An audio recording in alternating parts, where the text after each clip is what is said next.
এটি হলো ভারতের মেয়ে যে ফোন হাতে না থাকলে ৩০ সেকেন্ডও বাজে না। আর এটি হলো বাংলাদেশের মেয়ে যে সারা দিন ফোন দেখে। ভারতের লোকজন বলে আমাদের মেয়ে সবচেয়ে বেশি ফোনে থাকে।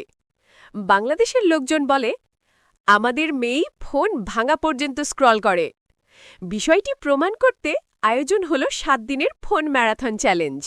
দুইজনকে দুই পাশে বসানো হলো, চার্জার, লাইট, ওয়াইফাই সব দিয়ে দেয়া হলো। একদিন পর দুজনই স্ক্রল করছে। ৩ দিন পর চোখ লাল কিন্তু স্ক্রল থামেনি, দুজনই এখনও রিলস দেখে যাচ্ছে। ৭ দিন পর দুইজনই স্ক্রিনে তাকিয়ে আছে, ১ মিলিসেকেন্ডও থামেনি।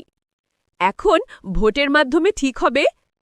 বাংলাদেশের মেয়েকে জিতাতে চাইলে কমেন্ট করুন, ভারতের মেয়েকে জিতাতে চাইলে লাইক দিন। Don't forget to subscribe.